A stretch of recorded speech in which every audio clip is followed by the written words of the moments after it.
Arguing feels like control, but it's actually a leak. You think you're being strong because you speak up, because you respond, because you need to be right, because silence feels like losing. But here's the truth. Every time you argue, you reveal your code. They don't need to beat you. They just need to study you.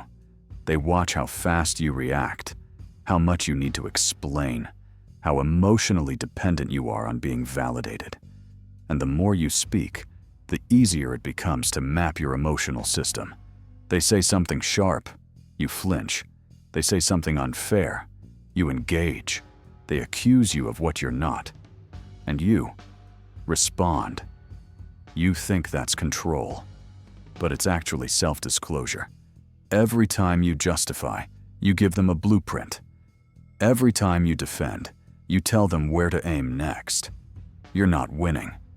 You're uploading your emotional source code, because the loudest person in the room is rarely the one in control. Control is silent. Control withdraws. Control never needs to prove. So ask yourself, do you argue to win, or because your ego mistook silence for disappearance?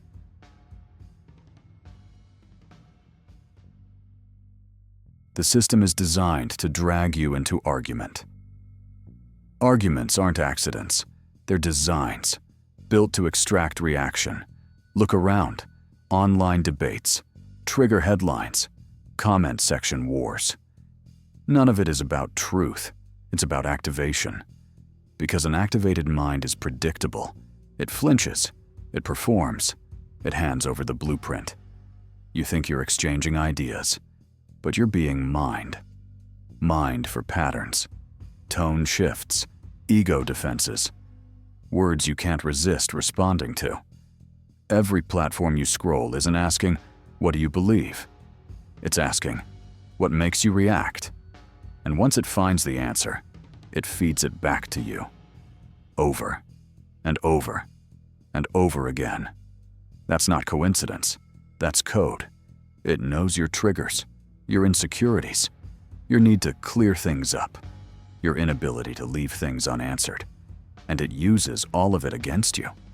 Because the more you engage, the more data you provide, the more noise you create, the less control you retain. Arguing doesn't prove you're aware. It proves you're accessible. Accessible equals vulnerable. Vulnerable equals controllable. That's why the system doesn't need to silence you. It just needs to get you talking. And the longer you talk, the more you bleed signal. Your energy, your logic, your psychological blueprint. You think it's about fairness. But fair is irrelevant to a system designed to extract. Fairness. Understanding. But that's the trap. The system never needed you to be right. It just needed you to be triggered. Because a triggered mind is a predictable system. And predictable systems are easy to dominate. So next time you feel the pull, the urge to prove, to clarify, to defend, pause. Not because you're weak, but because you see the setup. Because when you stop engaging, you stop leaking. And only then do you start reclaiming the signal.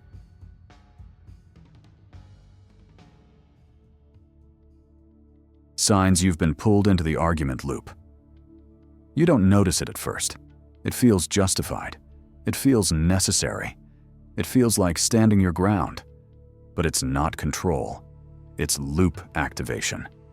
Here's how you know you've been pulled in. 1. You feel the need to explain yourself. The moment someone misunderstands you, you rush to clarify. Not because they asked, but because silence feels like losing. That's not confidence. That's nervous system panic disguised as clarity. 2. You replay the argument in your head again and again. Even hours later, you're still rewriting what you should have said.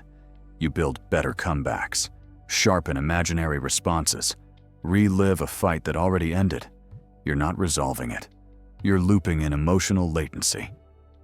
3. You walk away with less signal than you had going in. It started as discussion, but somehow you feel empty, like something was taken, like you gave more than you intended, because you did. You leaked your logic, you leaked your trigger points, you handed over your calibration. 4. You need to win the last word. It doesn't feel over until you've proven your point. But here's the truth. If you need the last word, you've already lost internal stillness. And when the inside is unstable, it doesn't matter how sharp the outside sounds. 5. You defend your reaction as if it's your personality. You say, "I'm just direct. I can't let people walk all over me. I speak my mind." But most of the time, you're not speaking your mind. You're defending a wound you never processed. And the louder the reaction, the closer you are to your wound. The system doesn't care if you win. It only cares if you react. Because every time you do, you prove that your attention can be hijacked, not with weapons, with language wrapped in urgency. So ask yourself, is this response truth? Or just another loop in a debate that's been running since before you even opened your mouth?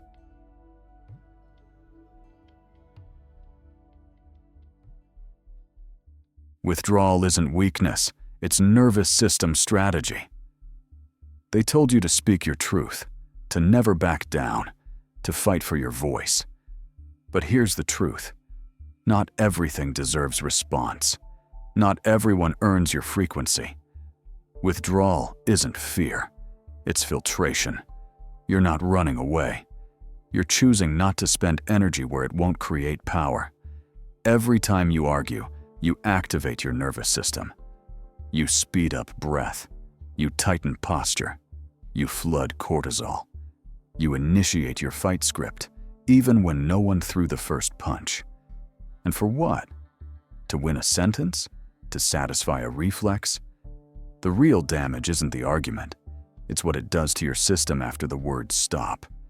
You feel tense, restless, hooked, like you've just given part of yourself away, without permission.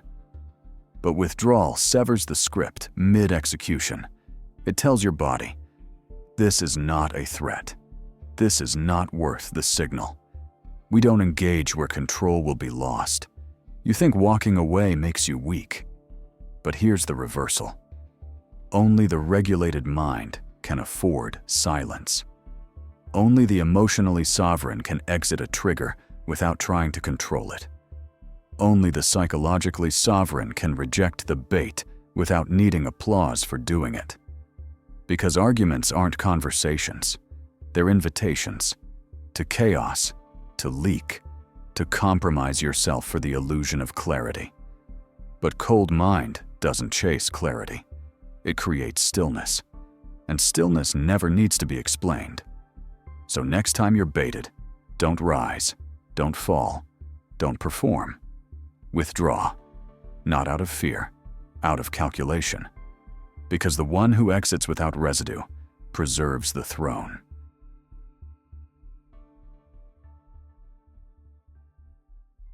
Cold withdrawal. 3 strategic steps to exit without losing power. You don't win arguments by having the best points. You win by not needing to play. That's not avoidance, it's dominance. Because the most unreadable mind is the one that knows when to exit without leaking energy. Here's how cold withdrawal works. 3 steps, 0 emotion, maximum positioning. 1. Freeze the frame. When someone triggers you, pause. No reaction, no explanation, no shift in body, just stillness. Let the space stretch. Why? Because reaction is what they want. They want micro signals, eye flicker, lip twitch, posture break, the tension in your jaw, the sigh that says, "I'm about to snap." But you don't give them that. You hold. And in that stillness, you stop their script from unfolding. They can't escalate if you refuse to press play 2. Exit without signal. Once you've broken the rhythm, you leave.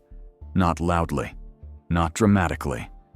You don't announce, you don't explain, you don't warn, you just disengage. In person, you walk. Online, you log off. Mentally, you pull your attention inward and seal the system. No revenge silence, no ego farewell, just void. Because real power doesn't say, "I'm done." It just disappears. Third, let silence reframe the field. Most people think silence is weakness, but in high-level psychological warfare, silence isn't absence, it's psychological inversion.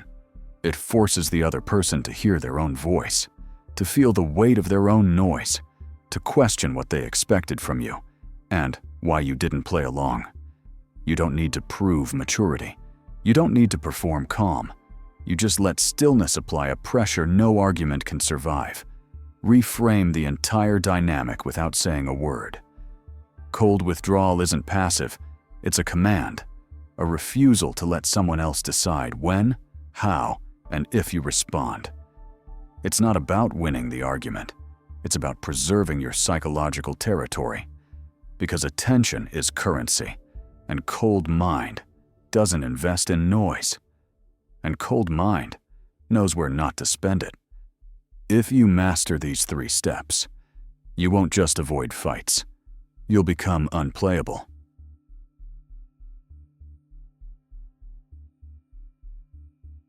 Final message. The one who doesn't get read wins. You thought the goal was to have the last word, to prove your side, to walk away right. But power doesn't live in conclusion. It lives in control. And control isn't loud. It's quiet. It doesn't argue. It exits. Because the one who exits unread doesn't just keep the signal. They write the frequency. The one who doesn't flinch when baited, doesn't reply when provoked, doesn't defend what doesn't need defense, breaks the loop, not the voice. You don't need to argue. You don't need to explain. You don't need to be seen as strong. You only need one thing: to not be read. Because in a world desperate for attention, stillness is psychological warfare. Let them talk.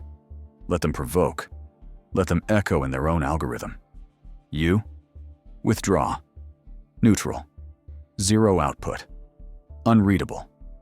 Because when you can't be decoded, you can't be directed.